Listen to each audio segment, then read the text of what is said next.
adalah biasanya obat-obat yang pengolahannya khusus ya, tanda petik pengolahannya khusus. Pengolahannya khusus maksudnya bagaimana? Biasanya obat-obat yang pengaruhi kesadaran itu biasanya golongan apa, Dik? Obat-obat apa sebenarnya? Masuk obat apa? Prekursor kah atau apakah? Obat bebas kah? Obat keras kah atau yang mana, Dik?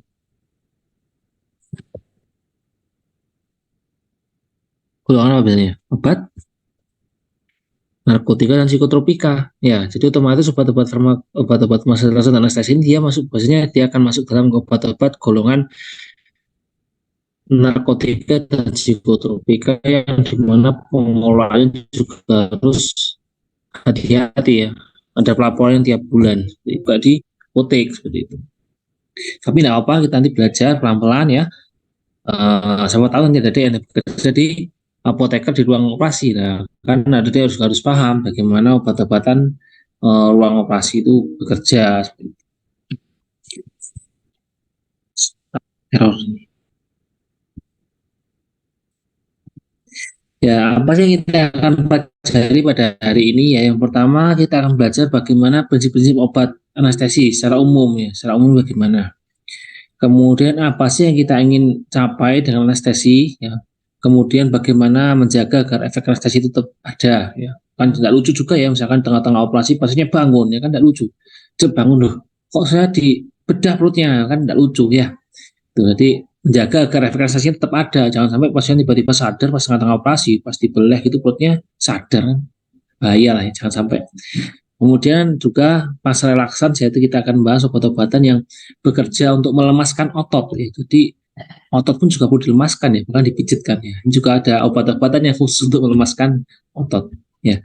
Kemudian juga ada reversal agents atau obat-obat yang bersifat antidotumnya. Misalkan untuk dilemaskan, terus kan harus diaktifkan lagi. Nah, kita bisa pakai obat antidotum ini. Jadi harus bisa bergerak seperti itu. Nah, anestesi general itu banyak macamnya ya. Ada general anestesi, ada regional anestesi, ada sedasi dan macam-macam sebagainya.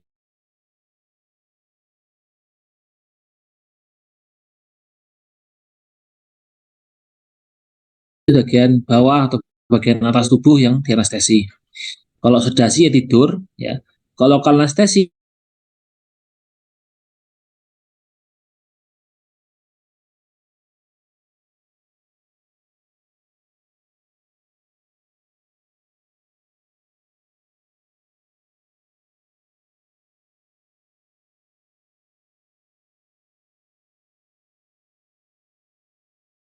anestesi. Ya. Pertanyaannya apa sih bedanya sedasi, tidur, dan anestesi?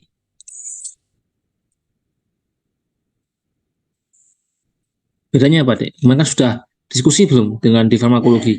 Sudah mestinya ya. Diskusi praktikum sudah belum? Sudah, Bapak. Sudah. Nah, berarti mestinya sudah paham. Materi ini cepat, nanti langsung setengah jam selesai mestinya kalau lancar. Nah, apa namanya? Apa bedanya obat tidur dan obat anestesi? Apa sih beda tidur dan anestesi itu?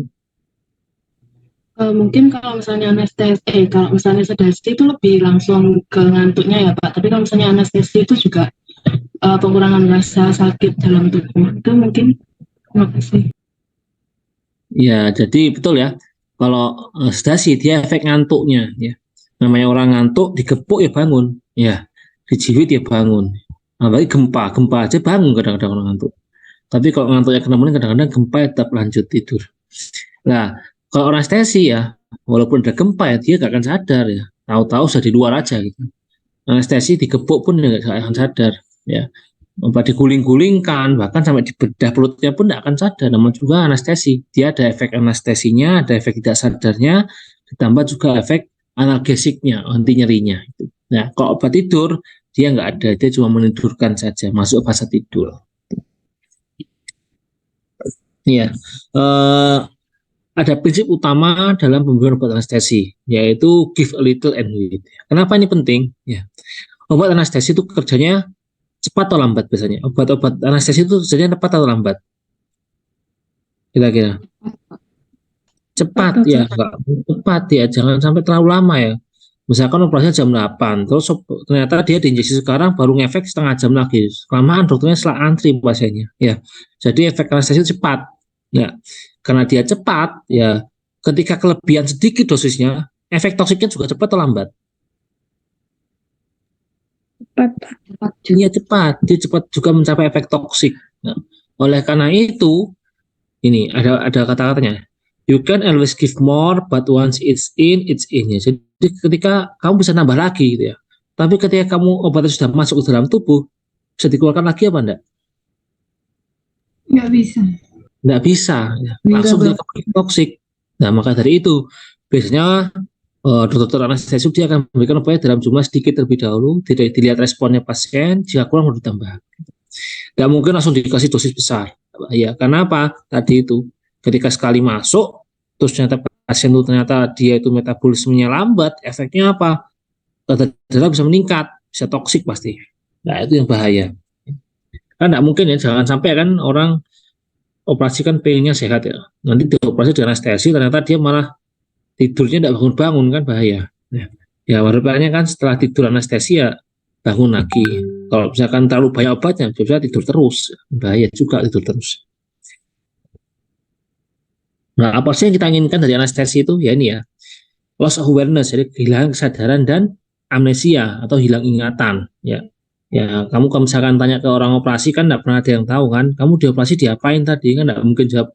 Tadi saya jam segini dikasih obat anestesi, kemudian perut saya dibedah jam segini, terus habis itu usus saya disambung lagi, kan nggak mungkin ya, nggak ada cerita kayak gitu.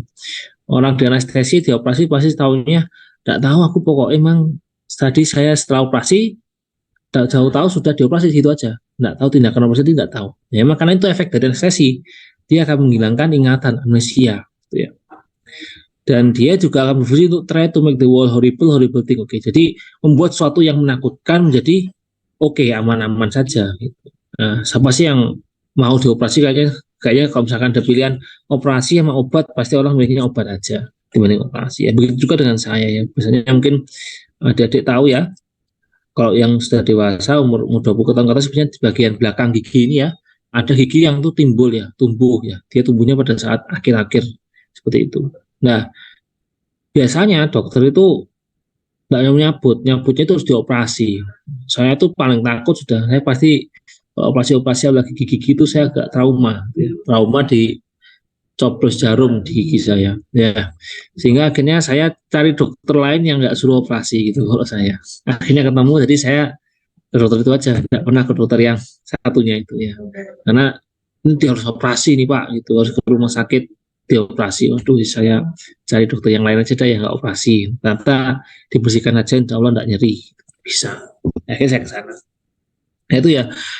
Jadi ini operasi itu untuk anestesi itu untuk membuat sesuatu yang menakutkan jadi tidak menakutkan. Ya ditambah apa lagi? Ditambah ini ya secure airway ya. Jalur penafasnya harus aman. Namanya orang anestesi dia nggak sadar. Ya. Efeknya apa? Termasuk jalan penafasnya pun juga tidak sadar. Ya. Dia bernafas bisa juga karena ada bantuan alat juga. Ini juga harus dipastikan penafasnya aman. Kemudian juga dia harus punya efek analgesik ya. Jangan sampai dia punya efek analgesik sehingga dia bisa menyebabkan nyeri. Kalau orang nyeri ya tidur kan jubit nyeri dia bangun. Nah kalau orang operasi dibedah nyeri bangun kan bahaya. Kemudian juga sudah suppression reflex ya, mencegah refleks yang tiba-tiba. Misalkan gampangnya kan kalau kita kena paku ya, ada kita menginjak paku otomatis kita akan angkat kaki kita. Ya kaki kita langsung angkat setinggi-tingginya ya untuk mencegah dia tidak kemasukan paku. Nah begitu juga ketika dioperasi ya, ketika kita dioperasi kan ada tubuh kita kan dibedah ya, dibuka ya, seperti itu. Nah itu kan kalau ada juga ada timbul refleks. Jangan sampai ketika dibedah tangan kita nyenggol cek kena pisaunya dokternya terus pisaunya kena dokternya lagi kan bahaya jadi drama namanya. Nah, seperti itu. Jadi mencegah refleks yang tiba-tiba yang penting dari penggunaan obat-obat anestesi. Selain itu, dia juga harus bisa menjaga tekanan darah tetap normal. Orang di anestesi itu kan tidak sadar. Orang tidur tuh tekanan darahnya tinggi atau rendah biasanya. Orang tidur itu lebih rendah atau lebih tinggi biasanya tekanan darahnya. Lebih rendah ya kan ya, lebih rendah. Tekanan darahnya pasti lebih rendah. Nah, jangan sampai udah anestesi ternyata nggak terkontrol tekanan darahnya terlalu rendah sampai ya bisa meninggal nanti. Bahaya. Nah, ini harus diperhatikan. Jadi dipastikan cardiac output, tekanan darahnya tetap dalam kondisi yang stabil. Gitu. Kemudian juga terkait efek sampingnya. Biasanya kan orang operasi itu ada efek mual muntahnya. Itu kok juga dihindari, jangan sampai terlalu banyak mual muntah dan lain sebagainya. Itu ya salah saya tadi ya yang saya jelaskan adalah efek apa ya, apa yang kita inginkan ketika anestesi. Lalu adalah tahapan dari anestesia ya. Pertama adalah analgesia, jadi dia nggak merasakan nyeri. Kemudian excitement, dia mulai apa ya kayak orang sakau ya, dia kayak seneng gitu tiba-tiba ya. Kadang-kadang malah sampai kadang-kadang agak berontak juga. Lah sampai ke tahap ketiga bahwa dia nyampe ke surgical anesthesia. Dia sudah unconsciousness atau tidak sadar, nafasnya sudah normal dan pergerakan matanya juga sudah menurun. Jadi bola matanya bergerak kiri kanan tapi dalam gerakan yang lambat seperti itu. Nah ini termasuk surgical anesthesia. Lah pada saat inilah operasi baru bisa dimulai. Tapi kalau misalkan ini teruskan, dia bisa kemana? Bisa medullary depression, bisa menekan sumsum sauran, sumsum tulang belakang. Efeknya apa? Bisa gagal pernafasan, bisa gagal jantung, bahkan bisa tidak ada pergerakan mata sama sekali kayak orang meninggal. Ini bahaya sekali. Jadi itu ya pentingnya pemberian sedikit-sedikit obat anestesi. Jadi sedikit demi sedikit. Ini udah triad ya atau apa namanya prinsip dari pengobatan anestesi. Yang pertama tidur, sleep. Yang kedua pain relief atau nyeri. Dan yang ketiga adalah relaksasi otot, muscle relaxation. Jadi ditanyakan mungkin. Nah, dalam anestesia kita juga mengenal namanya balance anestesia. Apa sih balance anestesia itu Pak? Anestesia yang berimbang. Bahasa seperti itu, anestesia yang berimbang. Maksudnya bagaimana? Ya, seperti saya katakan tadi, obat anestesi itu dia obat narkotik, obat dengan efek samping yang kuat, ya, efek samping yang bahaya juga jika berlebihan. Nah, harapannya apa dengan balance anestesia? Ini harapannya, ya. Kita itu menggunakan berbagai macam obat anestesi sedikit saja. Nanti kan kalau bahaya, kalau berbahaya, kalau kelebihan kan juga berbahaya. Jadi kita gunakan berbagai macam obat anestesi dalam jumlah sedikit-sedikit kita gabungkan. Harapannya apa? Dia akan menggabungkan seluruh keuntungannya, tapi tidak dengan kerugiannya dari masing-masing obat tersebut. Itu disebutkan balance anestesia. Jadi misalkan ada obat dia itu resiko saluran pernapasan tinggi, ya, tapi dia anestesinya bagus. Ya, kita berikan sedikit, ditambahkan dengan obat analgesik yang lain. Jadi dikombinasi lah. Intinya obat anestesia itu nggak ada yang tunggal. Nah, kita masuk ke dalam anestesia ya. Jadi dalam anestesia ini adalah anestesia umum yang dilakukan untuk operasi-operasi yang besar ya, seperti operasi jantung mungkin, atau operasi otak dan sebagainya. Dia akan anestesi total. Nah, untuk obat-obat anestesi itu ada 3 macam, ada 3 tahapan ya. Pertama adalah pre-med, untuk pre-medication. Untuk fungsinya untuk apa? Untuk mencegah efek samping yang bisa ditimbulkan dari obat-obat anestesia. Misalkan atau dari kondisi mentalnya. Misalkan gini, orang dioperasi kan cemas, misalnya. Bisa juga dia diberikan namanya benzodiazepin untuk mengurangi cemasnya. Atau misalkan biasanya orang operasi itu kan mual muntah ya, bisa efek anestesinya bisa diberikan juga anti emetik sebelum operasi. Nah, setelah operasi dia akan diberikan obat-obat intravena dulu biasanya. Diberikan obat-obat intravena, setelah dia sudah mulai kena efek anestesinya, baru dia diberikan obat-obat yang berupa inhalasi yang lewat saluran pernafasan. Nah, obat anestesi untuk yang umum dibagi menjadi 2. Yang pertama adalah induction agents dan yang kedua adalah maintenance agents. Kalau induction ini adalah untuk awalan, ya awalan. Kalau maintenance untuk menjaga tadi, jangan sampai dia bangun. Gitu. Nah, untuk yang induction itu biasanya adalah obat-obat intravena. Ya, kenapa? Karena dia cepat kerjanya. Ya. Jadi apa sih fungsi obat IV induction itu dia akan ini untuk mencapai efek general anestesia. Jadi untuk mencapai stage 3 dengan cepat itu menggunakan induction agent seperti itu. Contohnya apa? Di sini digunakan adalah propofol dan ketamin. Ini yang paling sering digunakan. Propofol dan ketamin ini yang paling sering di. Nah, kita akan bahas propofol dulu. Propofol itu dia sifatnya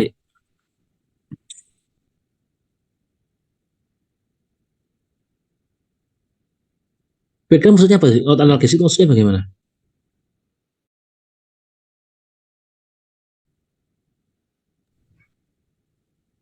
Yang tahu mungkin analgesik itu apa analgesik artinya?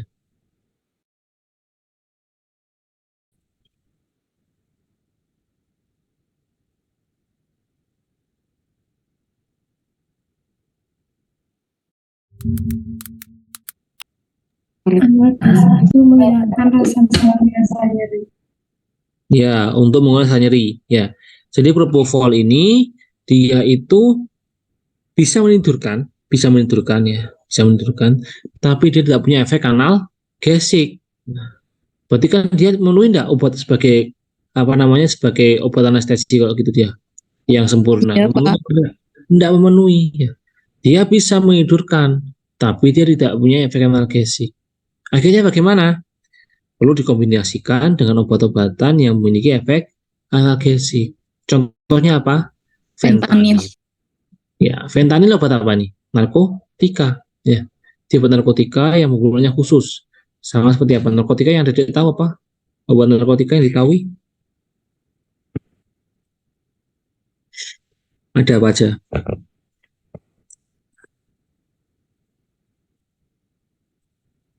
Morfin. Ada morfin, betul tadi ya. Ada kodein juga. Contohnya juga ada fentanyl. Fentanyl bisa digunakan untuk operasi. Ya. Propofol ini ya dia akan menurunkan tekanan darah ya kurang lebih 30% melalui vasodilatasi. Ya. Kelebihannya dia adalah ini ya, dia resiko mual muntahnya ringan ya, tapi dia juga ada resiko ini nyeri pada saat diinjeksi. Pain on injection. Nah, profil seperti ini bentuknya ya, dia putih susu ini ya. Karena apa? Karena dia memang pelarutnya adalah soybean oil atau minyak kedelai. Ya, minyak kedelai. Jadi minyak kedelai itu kan kayak susu kedelai itu ya, putih, bersih. Nih, nah, jadi hati-hati ya. Kalau ada obat putih seperti ini jangan dikira susu, diminum nanti langsung geblak sampai ya. Diminum langsung geblak. Nah, ini propofol dia putih susu seperti ini bentuknya. Nah, dia digunakan sebagai apa? Induksi. Ya, dia digunakan sebagai induksi. Kenapa digunakan sebagai induksi? Ini kenapa? Karena dia rapid onset 45 detik langsung efek langsung dia masuk ke efek anestesia, langsung tidur, tidak sadar. Jadi propofol misalkan diinjeksi ya, dia kan langsung efek 45 detik langsung efek. Ya, cuman kekurangannya apa? Dia apa di sini, Dik? Short duration, durasinya pendek, cuma 2-3 menit. Ada nggak operasi yang 3 menit selesai? Nggak ada, ya. Berarti gimana dong? Apakah dibiarkan saja, Pak? Nah, maka itu disebut dengan IV induction untuk sebagai awalan saja. Nanti akan diteruskan dengan obat-obat maintenance-nya untuk menjaga efek anestesinya sebagai induksi saja ini. Untuk efek sampingnya, saya rasa hampir semua obat anestesi itu efek sampingnya adalah pada pernafasan ya, karena dia mengganggu sistem pernafasan. Pernafasan itu kan sebenarnya kan dilakukan secara tidak sadar, ya. Itu pun kita bisa bernafas. Ya. Apakah kita memerintahkan diri untuk bernafas saat itu? Kan tidak bisa, kita nggak sadar. Nah, yang memerintahkan diri siapa? Otak kita. Nah, ketika ada anestesi, obatnya akan berefek pada otak kita, ya. Ya, ketika berlebihan, dia juga ada resiko untuk menekan sistem pernafasan, menekan refleks pernafasan. Nah, ini berbahaya. Nah, karena jadi otomatis bisa menyebabkan terjadinya tadi gagal nafas. Selanjutnya adalah obat tadi ya, karena dua obat yang harus digunakan. Yang pertama adalah propofol dan yang kedua adalah ketamin. Nah, ketamin juga sering digunakan. Cuma dia kelebihannya apa? Ya, pertama durasinya dia lebih panjang ya, 20 menit tapi tetap kurang ya. Nggak ada ya operasi yang cuma 20 menit. Saya rasa biasanya operasi itu paling nggak sejam ya. Durasi cuma pendek ya, cuma 20 menit ya.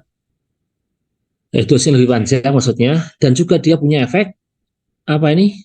Analgesia. Ya, ini dia punya efek analgesia. Ya. Cuma kekurangan dari ketamin ya, dia tidak sebagus apa efek tidurnya ya, tidak sebagus propofol gitu. Tidak sebagus propofol. Maksudnya bagaimana? Dia terkenal dengan memiliki efek namanya disosiatif anestesia. Maksudnya bagaimana? Jadi pasien tuh kayak gimana ya? Pasien itu mata terbuka, bahkan bisa gerak kiri kanan, bisa mata bola mata bisa gerak kiri kanan masih bisa, bahkan dia juga bisa menelan. Cuman kalau kamu panggil tidak akan noleh, kamu gepuk pun tidak akan noleh, dia nggak sadar. Cuman mata terbuka, apa namanya, dia bisa menelan, jadi refleksnya masih bagus itu. Makanya dia lebih aman ya. Dia lebih aman digunakan pada pasien-pasien yang risiko tinggi untuk operasi. Seperti apa contohnya? Seperti anak-anak atau orang dewasa ya, atau orang-orang yang punya tekanan darah rendah, lebih cocok menggunakan ketamin. Kenapa? Karena dia efekasinya tidak separah, tidak sekuat propofol ya. Dan dia juga sudah punya efek analgesik.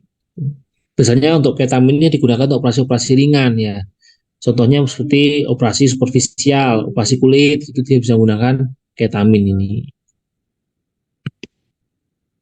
Nah, ketamin ini selain dia berikan dengan MDR reseptor, dia juga memberikan pada mu dan kappa opioid reseptor. Nah, inilah dia bisa memberikan efek anestesi tadi, yang memberikan efek analgesik.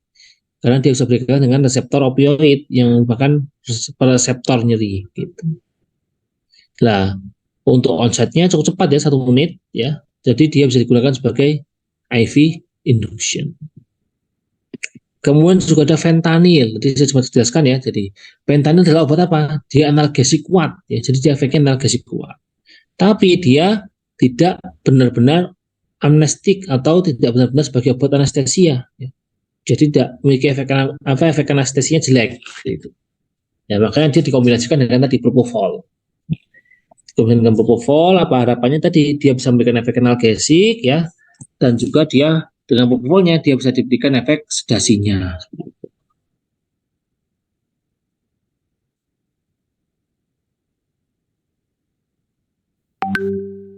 Ada tanyakan mungkin deh?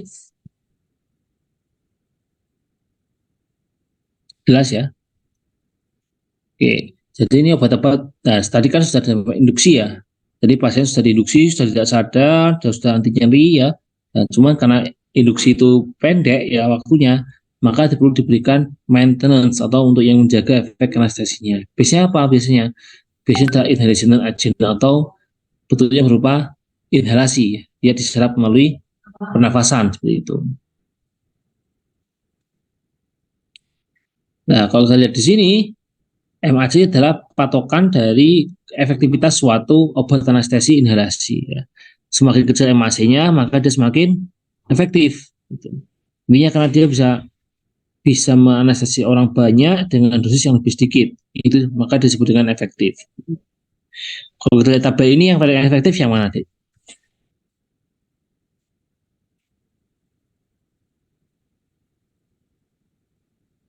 Yang paling efektif yang mana kira-kira? Yang Metoxifluran, Pak. metoxiflurin, betul. Dia paling rendah MAC-nya, jadi dia dengan dosis sedikit sudah bisa memberikan efek anestesi. Ini ada perbandingan dari berbagai macam obat inhalasi, macam-macam di sini. Ya, saya akan baca satu-satu ya. Cuma saya contohkan satu aja. Misalkan analgesik, Halotin ternyata efek analgesiknya jelek. Maka kira-kira perlu dikombinasi dengan apa kira-kira untuk menambahkan efek analgesiknya? Ditambahkan dengan apa kira-kira? Tadi sudah ada loh, saya jelaskan di depan. Obat analgesik yang kuat, namanya apa? Fentanyl, itu. Jadi bisa digunakan dengan fentanyl juga. Bahkan golongan isofurin dan sevoflurin yang paling sering digunakan ya, yang paling sering digunakan adalah isofurin dan sevoflurin ya. Karena di analgesiknya moderate, biasanya dikombinasikan dengan fentanyl juga, karena masih kurang kuat efek analgesiknya. Jadi tetap dikombinasikan dengan fentanyl. Nah, itu untuk analgesik saja. Kita juga bisa lihat dari parameter yang lain. Nanti silakan dicek sendiri. Intinya setiap obat di sini dia punya kelebihan dan kekurangan. Nah, bagaimana sih mekanisme kerja dari anestesi general? Ya, dia akan berikatan pada reseptor GABA. Ya. Reseptor GABA itu fungsinya apa? Dia akan menghambat induksi atau impuls sinyal listrik. Semakin kuat suatu obat berikatan dengan GABA, maka inhibisinya atau hambatan impulsnya semakin kuat juga, sehingga efek anestesinya akan semakin meningkat.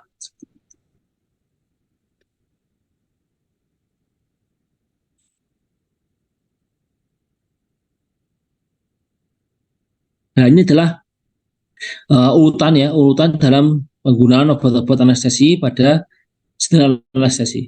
Kalau kita lihat di sini, Yang pertama diberikan adalah yang fentanyl, ya. Dia sebagai analgesik, ya. Karena kan jangan sampai diberi propofol dulu kan sakit. Tadi kan dia resikonya menyebabkan nyeri di tempat suntikan. Maka kita berikan fentanyl dulu. Setelah diberikan fentanyl, kemudian diberikan propofol, ya. Karena dia sebagai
Itu tidak terionkan.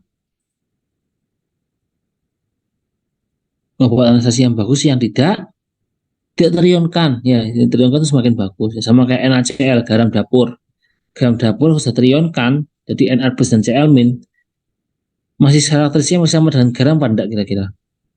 Masih sama dengan garam apa enggak? Karakteristiknya ketika sudah terionkan Na+ dan Cl- itu saya rasa sudah tidak sama lagi ya, tidak sesuai karakteristik, sudah sama lagi dengan garam yang pada umumnya. Nah, begitu juga dengan obat.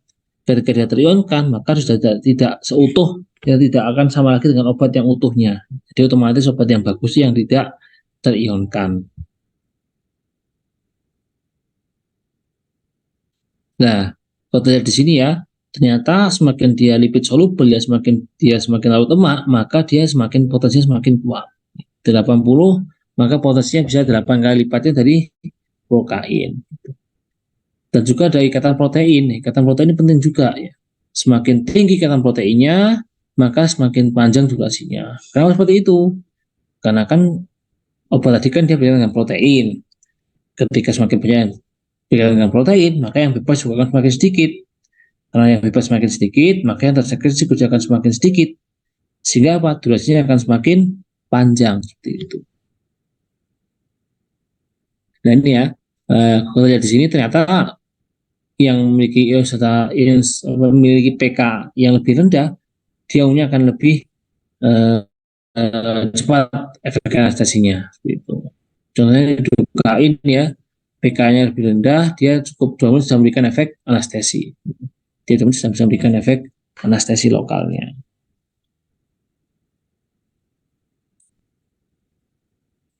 Ini saya adalah proses bagaimana impulsif jadi ya. Jadi awalnya kan gerbang atau neuron itu kan ada channel Na dan ada channel Cl dan channel K+. Ya. Ketika awal-awal dia itu seperti ini, dia itu listriknya minus, tegangan listriknya minus kemarin itu. Nah, ketika ada stimulus ya bisa mungkin ada reseptor nempel dan lain sebagainya, maka otomatis gerbang Na akan terbuka sehingga apa akan ada masuk Na+ masuk ke dalam sel. Efeknya apa? Terjadi peningkatan tegangan listrik sampai dia puncak sini. Nah, setelah dia sampai puncak, kemudian barulah Na+-nya akan ketutup. Na+-nya bisa masuk, ganti K+-nya yang keluar sehingga dia turun voltasenya, turun sampai dia kembali lagi ke normal dan diulang-ulang terus seperti itu prosedurnya sampai mati ya gitu. Saya gitu. Intinya prosedurnya akan diulang-ulang terus seperti itu. Nah, bagaimana mereka bekerja dengan obat antibiotik lokal? Ya, antibiotik dengan obat anestesi lokal, ya, dia akan menghambat Na+ tadi, ya, sehingga apa? Ketika mau naik, Na+-nya itu dihambat atau gerbangnya ditutup oleh anestesi lokal, sehingga apa? Dia gagal untuk menginisiasi tegangan listrik, efeknya apa? Dia jadi negatif lagi. Ini mereka bekerja dari obat-obat anestesi lokal. Ini kurang lebih sama ya. Ini juga sama. Ini adalah obat-obat golongan anestesi lokal ya. Ada golongan anestesi dan golongan amida. Yang paling sering digunakan adalah golongan amida ya, dan lidocaine, bupivacaine ini yang paling sering. Ditanyakan untuk anestesi lokal, Dik?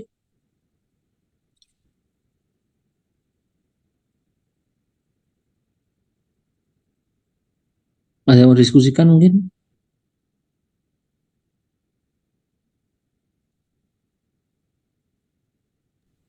Pak, saya ada pertanyaan, tapi ini udah di bab yang sebelumnya, bukan yang anestesi lokal. Oh gitu. Ya sudah, silakan. Gimana, Dik? Jadi kalau biasanya di operasi itu kan ada bagian yang memberikan dosis anestesi kan, kalau nggak salah namanya anestesiologis. Nah, ya, dokter anestesi. Iya. Nah itu saya pernah dengar kayak satu kasus gitu, di mana pasiennya itu dia itu udah nggak bisa gerak, tapi udah nggak bisa ngomong, maksudnya udah nggak bisa bereaksi lagi, cuman masih bisa merasakan dan sadar waktu ketika operasi, dan padahal dosisnya itu udah sesuai. Apakah itu karena ada semacam resistensi dengan dosis, karena gaya hidup jadi perlu dosis yang lebih tinggi lagi, atau bagaimana ya Pak? Terus bingung. Oke, ya, ya. Terima Terima kasih. kasih, terima kasih ya. Pertanyaannya cukup bagus ya. Ini mungkin jadi gini deh. Obat itu kan dia bisa mengurangi metabolisme. Ada orang-orang Indonesia itu biasanya dia ada yang slow metabolizer, ada yang fast metabolizer. Tuh. Obat orang-orang yang slow metabolizer dia itu metabolismenya lebih lambat, sehingga apa efek obatnya lebih lama bisa seperti itu. Nah, juga yang fast metabolizer, jadi dia itu metabolismenya cepat, sehingga apa mungkin beda dengan mungkin biasanya nih orang-orang apa namanya orang-orang non Asia sih biasanya orang-orang non Asia itu biasanya fast metabolizer, dia lebih cepat metabolisme obatnya, sehingga obat itu dosisnya akan lebih pendek. Efeknya apa? Otomatis dosisnya kita harus naikkan. Nah, kemungkinan besar mungkin juga orang tersebut dia mungkin fast metabolizer juga bisa. Atau mungkin ada penggunaan obat-obat tertentu yang dia itu malah menghambat atau mengurangi efek dari anestesinya. Kita kan mungkin dari pendalaman riwayat pada saat rawat inap kurang, sehingga ada obat-obat yang berinteraksi dengan anestesi tersebut, sehingga mungkin menurunkan efek anestesinya, itu juga bisa. Nah, jadi banyak faktor sih yang menyebabkan suatu pasien tadi bisa bisa sadar lah seperti itu ya saat dioperasi gitu. Ya, mungkin itu ya Mbak Kurnia. Bagaimana Pak? Mungkin ada yang kurang jelas? Baik Pak, terima kasih. Ya, sama-sama. Ya, nanti kalau ada yang tanyakan lagi bisa ditanyakan ya Dik ya, karena kita masih kurang satu materi yang terakhir. Ya, yang terakhir adalah masalah relaksan, yaitu rakit pelemas otot. Ya. Kenapa sih kita perlu bahas ini juga? Ya, tadi itu yang saya katakan. Efek anestesi itu kan salah satunya selain dia membuat tidur dan membuat tidak sadar, dia juga harus bisa mengurangi refleks otomatis atau refleks tubuh kita. Khususnya apa? Khususnya mungkin kayak pernafasan, itu harus dikurangi mungkin ya. Atau mungkin mungkin otot tangan kita harus berikan masa relaksan ya, agar tidak sampai tiba-tiba menarik gitu ya, kaget gitu ya, terus tiba-tiba menarik. Itu kita harus kurangi efek seperti itu. Itulah fungsi dari muscle relaksan. Bagaimana saya kerja obat-obat muscle relaksan itu? Nah, kita sebelum belajar sana, kita harus tahu dulu bagaimana sih kontraksi dari otot-otot polos, otot-otot yang ada di tubuh kita. Seperti saya gambarkan tadi ya, bahwa ketika air nafas masuk, maka akan terjadi aksi potensial. Ketika sampai aksi potensial sampai di ujung saraf, ya dia akan memicu masuknya Ca2+. Ca2+ masuk, maka dia akan melepaskan namanya asetilkolin. Nah, asetilkolin ini kemudian akan nempel di reseptor neuron motor. Dia akan nempel di reseptor otot. Nah, ketika itu terjadi namanya kontraksi seperti itu. Jadi ketika ada penempelan asetilkolin dari sistem sinap ke dalam ujung dari otot, sehingga akan terjadi kontraksi. Nah, terus bagaimana Pak cara kerja obat muscle relaksan? Ya, ini saya nggak bahas. Ya, ini jarang digunakan. Yang paling sering adalah yang ini. Dia akan menghambat penempelan atau penggabungan antara asetilkolin di sini dengan reseptornya. Bagaimana caranya? Ada dua cara. Ya, ada yang kompetitif dan depolarizing. Kalau kompetitif bagaimana?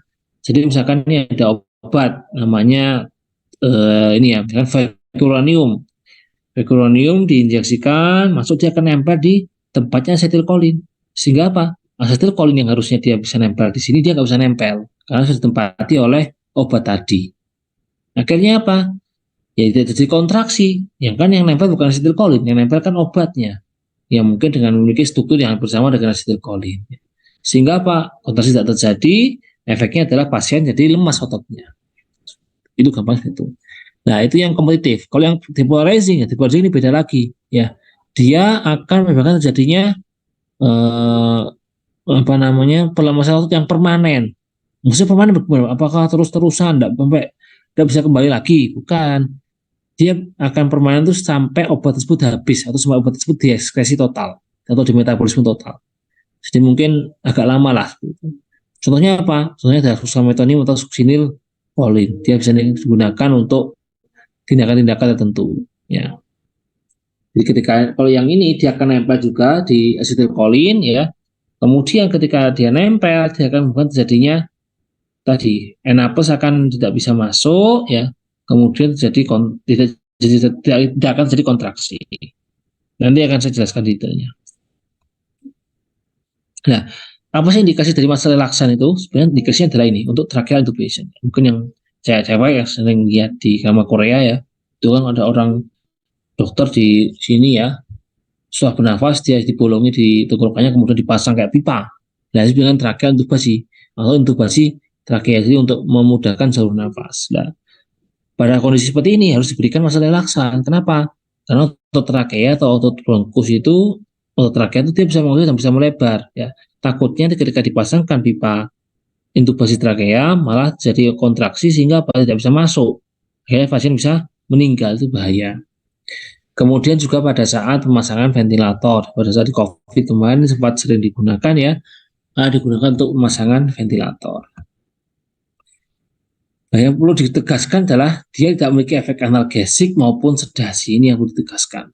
Jadi tidak ada efek analgesik maupun sedasinya. Jadi tetap pasien bisa merasakan nyeri dan bisa tidak sadar, tetap sadar. Nah, bagaimana mekanisme kerja dari obat masa relaksan? Ada dua macam ya. Yang pertama yang normal itu ya asetilkolin nempel, dia akan terhidrolisis menjadi asetat dan kolin. Kalau di tubuh kurarin ya dia akan nempel di tempatnya sini sehingga asetilkolin tidak bisa nempel. Ya, ketika bisa nempel otomatis tidak akan terjadi kontraksi dan akan terjadi flaccid paralisis atau lemah layu. Lemah layu ini terjadi karena tadi itu penumpukan apa namanya jadi karena asetilkolin tidak bisa nempel sehingga dia akan jadi lemah layu. Nah yang kedua adalah succinylcholine. Succinylcholine ini sifatnya permanen. Kenapa permanen? Ya succinylcholine secara struktur dia bersama dengan asetilkolin, bukan sama plak, sama persis ya. Ya kan dia sama plak dia akan inversi terus menerus. Gitu. Efeknya apa? Pada awalnya mungkin jadi kontraksi pada awalnya, ya. Tapi kemudian dia akan jadi lumpuh layu. Jadi ototnya seperti berkedut, gitu. Kayak apa ya? Kayak geringgingan ya mungkin ya. Enggak geringgingan gitulah. Nah kita sekarang bicara yang kompetitif antagonis ya. Jadi yang ada macam-macam, ada yang long acting, ada yang intermediate, ada yang short acting. Lalu mekanisme kerjanya bagaimana ya? Dia akan menyebabkan terjadinya asetilkolin tidak bisa nempel di ini apa namanya di reseptornya dari otot tadi karena pada sudah mati oleh apa namanya masa relaksa tadi. Ya dia konsumsinya atau kesadaran ya dan pengaruh nyeri tidak dipengaruhi, jadi tidak ada pengaruhnya pada kesadaran dan pengaruh nyeri. Nah dia juga bisa menyebabkan terjadinya histamin rilis, ya ini bahaya. Histamin rilis bisa menyebabkan terjadinya alergi juga pada pasien-pasien tertentu. Efek sampingnya ini ya dia bisa hipotensi, tahikardia, ini efek sampingnya karena dia akan melemaskan otot. Jadi bisa otot pembuluh darah bisa lemas, akhirnya bisa terjadi hipotensi juga, vasodilatasi. Nah, kemudian bisa digunakan untuk apa? Bisa digunakan untuk general anestesia juga, atau digunakan untuk intubasi endotrakeal juga bisa digunakan. Nah, sekarang dari yang permanen ya. Kalau yang permanen ini dia terdiri succinylcholine dari dua struktur yang sama ya. Jadi ini adalah struktur dari dua molekul asetilkolin, dia digabungkan jadi satu untuk succinylcholine. Ya, karena dia secara struktur sama dengan asetilkolin, maka dia akan ada dua fase. Ya. Yang pertama adalah membrannya akan terdepolarisasi. Ya. Dia akan memicu masuknya enaples masuk ke dalam sel otot, sehingga apa? Jadi kontraksi apa ya? Jadi kontraksi.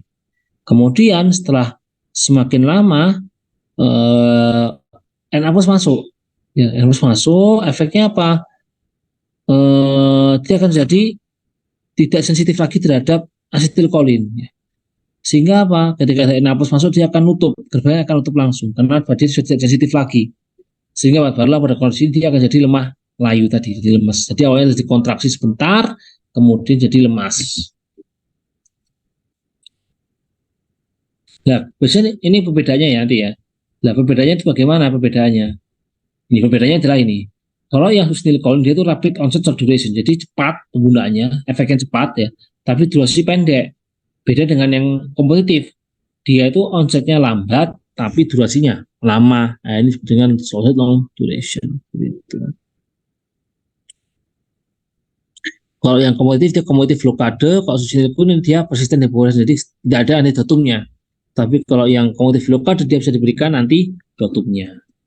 Kemudian kalau yang kompetitif juga bisa melepaskan histamin dari risiko alergi, tapi kalau sustainable tidak ada risiko alerginya.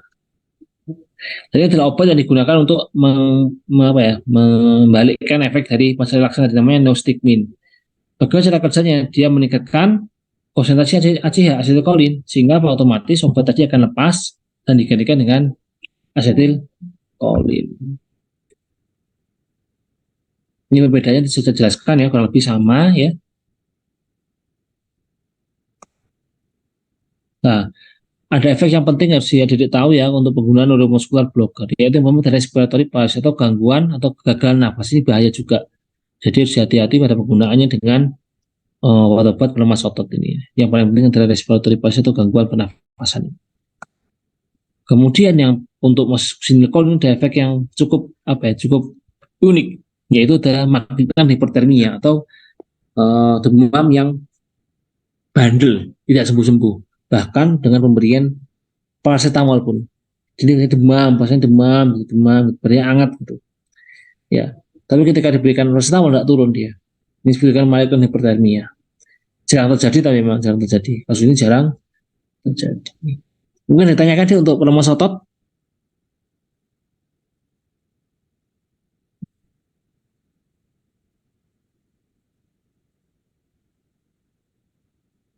Kita mau diskusikan untuk pelemas otot, Dik?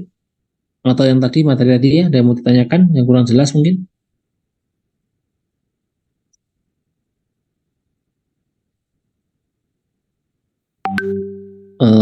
Kalau memang sejelas semua, saya rasa cukup ya untuk materi pada malam hari ini ya. Jadi sudah kita bahas tadi ada anestesi lokal, ada anestesi umum, dan anestesi dari pelemas otot. Itu. 3 itu materi kita hari ini. Ya, kalau tidak ada lagi yang tanyakan, mungkin salah satu bisa dipimpin doa, Dik. Baik, Pak. Sebelum mengakhiri perkuliahan hari ini, marilah kita berdoa agar ilmu yang kita dapatkan kali ini bisa bermanfaat bagi kita semua. Berdoa dimulai. Bismillahirrahmanirrahim. Subhanaka Allahumma wa bihamdika asyhadu an la ilaha illa anta astaghfiruka wa atubu ilaik. Berdoa selesai. Terima kasih, Pak. Ya, terima kasih. Kurang lebih saya mohon maaf. Wassalamualaikum warahmatullahi wabarakatuh. Waalaikumsalam warahmatullahi wabarakatuh. Terima kasih, Pak. Sama-sama. Saya Sidli ya, Dek ya.